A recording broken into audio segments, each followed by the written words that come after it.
Here's something nobody wants to admit. You're not failing at budgeting because you lack willpower. You're failing because willpower was never supposed to work in the first place. And the people selling you budget apps, they know it. Picture this. January 1st, you're pumped. This is your year. You download the perfect budgeting app. You track every coffee, every subscription, every dollar has a job. You feel like a financial genius. By February 3rd, you've abandoned it completely. Sound familiar? Here's the uncomfortable truth. 95% of people who start budgeting quit within 3 months. Not 3 years, 3 months. That's a 95% failure rate. If a medication failed 95% of the time, we'd call it useless. But with budgeting, we call it your fault. We say, you lack discipline, you lack commitment, you lack willpower. But what if the whole system is designed to fail? What if willpower, this thing we've been told is the key to financial success, is actually the wrong tool for the job? Let's talk about why traditional budgeting is broken and what actually works instead. Let's go back to where this all started. The idea that you can control your spending through sheer mental force. The concept sounds logical. You decide you'll spend less. You write it down, you track it, you follow the plan. Done. Except it never works that way. Here's what actually happens. Monday morning, you're a budgeting warrior. You pack your lunch, you skip the coffee shop, you're tracking every penny. You feel invincible. Then Wednesday hits, you're exhausted. Your kid needs new shoes. Your car makes a weird noise. Your friend invites you to dinner. And suddenly your beautiful budget is in shambles.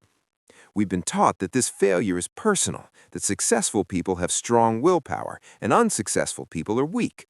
But here's what the research actually shows. Willpower isn't a character trait, it's a limited resource, and budgeting burns through it faster than almost anything else. Think of willpower like your phone battery. Every decision you make drains it a little bit. Should I buy this? Should I skip that? Can I afford this? Is this in my budget? Hundreds of tiny decisions every day, each one draining your willpower battery. And when that battery hits zero, your budget dies with it. Scientists call this decision fatigue. The more decisions you make, the worse your decisions become. That's why you eat healthy all day and then destroy a pint of ice cream at midnight. That's why you resist 20 small purchases and then blow your budget on one big, stupid thing. Your willpower battery is dead. But here's where it gets worse. Budgeting doesn't just use willpower, it uses more willpower than almost any other task. Because budgeting forces you to fight your own brain's basic wiring, and your brain, it really doesn't want a budget. Your brain has two systems. System 1 is automatic, fast, emotional. It sees something shiny and says want. System 2 is logical, slow, deliberate. It calculates whether you can afford it. System 2 is your budget. System 1 is everything trying to destroy your budget. And guess which system is stronger? System 1, every single time. Because System 1 is ancient. It evolved when resources were scarce, and you had to grab food when you found it or you'd starve. System 2, the planning, budgeting part, is new, it's sophisticated, and it's exhausting to use. So when you're budgeting, you're forcing your weak, exhausted System 2 to constantly fight your powerful, instinctive System 1, all day, every day. It's like trying to sprint a marathon while someone keeps tripping you. You're not weak, the system is impossible. Let's talk about what makes budgeting even harder, the tracking burden. To budget correctly, you're supposed to log every transaction, every coffee, every parking meter, every pack of gum. Financial experts say this awareness creates accountability. What it actually creates is burnout. Here's what tracking really requires. Pull out your phone, open your app, find the category, enter the amount, add a note, tag it properly. Do this 15, 20, 30 times a day, every day, forever. If you miss one day, you're behind. If you miss a week, you've basically given up. And the guilt, the guilt. You spent $8 on lunch when you allocated $7. You're over budget. You're a failure. Never mind that $8 is basically meaningless in the context of your entire financial life. You've broken the sacred budget. You feel like a failure, so you quit.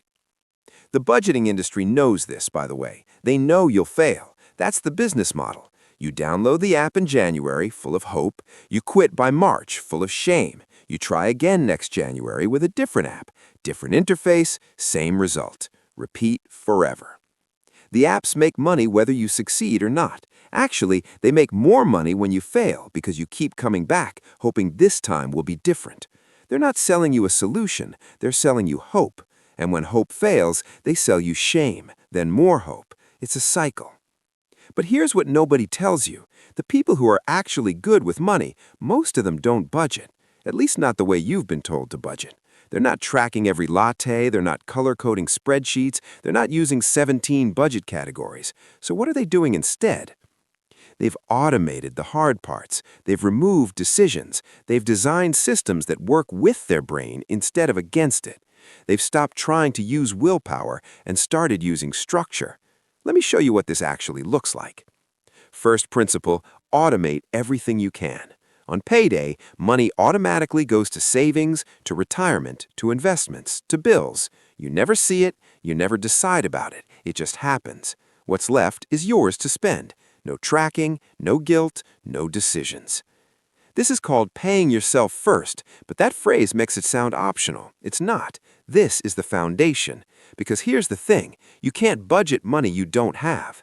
If savings happens automatically before you can spend it, you're saving without willpower. The money's gone before your brain can argue about it. Second principle, use the 50-30-20 rule, but make it automatic too. 50% of your income goes to needs, rent, food, utilities, insurance. 30% goes to wants, everything else. 20% goes to savings and debt. These aren't categories you track, they're buckets money automatically flows into. You're not deciding each day whether this expense is a need or a want. You're not tracking whether you've hit your percentage. The system handles it. Your needs account gets 50%, your wants account gets 30%, your savings account gets 20%. Your job is just to spend from the right account. Third principle, design your environment so good choices are easy and bad choices are hard. Don't rely on willpower to avoid overspending. Make overspending structurally difficult. Use a debit card for your wants account. When the money's gone, you're done. No willpower required. The account is empty. Delete shopping apps from your phone. Unsubscribe from promotional emails. Avoid stores when you're bored or stressed. This isn't about willpower. This is about not entering situations where you'll need willpower. The strongest discipline is never being tempted in the first place. Fourth principle, focus on big wins, not small sacrifices. Stop tracking $3 coffees. That's exhausting and pointless. Instead, focus on the big three: housing, transportation, and food. These three categories are typically 60 to 70% of your spending. Fix these, and the small stuff doesn't matter. Can you get a roommate and cut your rent by 30%? Can you sell your car and use public transit? Can you meal prep on Sundays instead of eating out all week? These aren't fun questions, but one big change saves more than a year of skipping lattes, and it requires one decision, not thousands. Fifth principle, build in flexibility. Rigid budgets break. Life happens. Cars break down. Kids get sick. Friends get married. If your budget has no margin for error, you will fail. The question isn't if, it's when.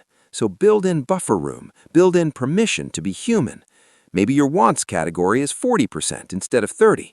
Maybe you keep an unexpected expenses fund that replenishes automatically. Maybe you give yourself one no-questions-asked purchase per month. The goal isn't perfection. The goal is sustainability. A loose system you follow beats a perfect system you abandon. Now, let's talk about what happens when you do this, when you stop budgeting traditionally and start designing systems instead. First, you stop feeling guilty. Because you're not breaking rules. There are no rules to break. Money flows automatically. You spend what's in your wants account, that's it. Second, you stop making hundreds of tiny decisions. Should I buy this? Is it in my budget? Can I afford it? Those questions disappear. If the money's in your wants account, yes. If it's not, no. 2 accounts, 1 decision rule. Your willpower battery stays charged for things that actually matter. Third, you start making progress without thinking about it. Savings happen automatically. Debt decreases automatically. Investments grow automatically. You're building wealth in the background while you're living your life in the foreground. No spreadsheets, no tracking, no suffering. But here's what's really wild. You might actually spend less this way, because when you're not exhausted from budgeting, you make better decisions. When you're not feeling deprived, you don't binge. When you're not tracking every penny, you stop obsessing over money and start thinking about it strategically. The people who struggle most with money often think about it constantly. Every purchase is a negotiation with themselves. Every expense creates anxiety. They're drowning in financial stress while barely treading water financially. The people who do well, they think about money less because their systems handle it. There's a reason why Warren Buffett doesn't track his daily coffee spending. It's not because he's rich, it's because tracking coffee spending is a waste of mental energy. He automated his savings decades ago. He designed systems that build wealth. Then he focused his energy on things that actually matter.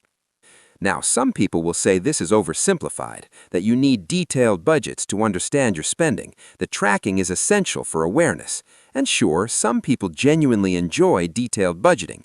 If you're one of them, great, keep doing it. But for the 95% who hate it and quit, this is your permission to stop. Stop trying to be someone you're not. Stop trying to use a system designed for accountants when you're a normal human being with a normal life and normal amounts of willpower. Stop believing that your failure to maintain a 17-category budget spreadsheet means you're financially irresponsible. The budgeting industry has convinced millions of people that they're failures, that they lack discipline, that they're bad with money, when the truth is simpler. They're using a tool that doesn't work. They're trying to solve a systems problem with a willpower solution, and willpower was never going to be enough. So what's the real lesson here? Money management isn't about restriction, it's about automation. It's not about tracking every dollar. It's about directing dollars before you can spend them. It's not about willpower. It's about designing systems that work while your willpower fails. Build systems that make good financial decisions automatic. Automate your savings. Separate your spending into needs and wants. Focus on big wins. Build in flexibility. Remove temptation from your environment. Do this once and you're done. No daily tracking, no monthly budget meetings with yourself, no guilt. Because here's what really matters. You're not trying to win some budgeting contest. You're trying to build a life you enjoy while also securing your future. And if your budgeting system makes you miserable, you won't stick with it. And if you don't stick with it, it doesn't matter how good the system is. The best financial system is the one you'll actually use. Not the most detailed, not the most accurate, the one you'll use. For most people, that means less tracking and more automation, less willpower and more structure, less perfection and more sustainability. Remember that 95% failure rate from the beginning? That's not a personal failure, that's a systems failure. Traditional budgeting fails because it's built on a foundation of willpower, and willpower is unreliable. It runs out, it gets tired, it fails when you need it most. So stop blaming yourself. You don't lack willpower. You lack a system that works with human psychology instead of against it. You've been set up to fail by an industry that profits from your repeated attempts, but now you know better. The question isn't whether you can stick to a budget through sheer force of will. The question is whether you can design a system that doesn't require willpower in the first place, because that's what actually works. That's what the 5% who succeed have figured out. They didn't develop superhuman discipline. They didn't become budgeting cyborgs who love tracking expenses. They just stopped fighting their own psychology and started working with it. They automated the hard parts. They simplified the decisions. They built systems that run on autopilot. And you can too. You can stop the cycle of hope and failure and guilt. You can stop downloading new budget apps every January. You can stop believing that this time you'll have enough willpower to make it work, because willpower isn't the answer. It never was. Set up automatic transfers. Separate your accounts. Focus on the big three. Build in buffer room. Remove temptation. Do this once properly and you're financially sorted. Not perfect, not restrictive, just sorted. Money flows where it should. You spend what you have, you save without thinking about it. That's it. That's the secret the budgeting industry doesn't want you to know. You don't need more discipline. You don't need more apps. You don't need more tracking. You need less of all of that. You need systems that work while you're busy living your life. And now you know how to build them.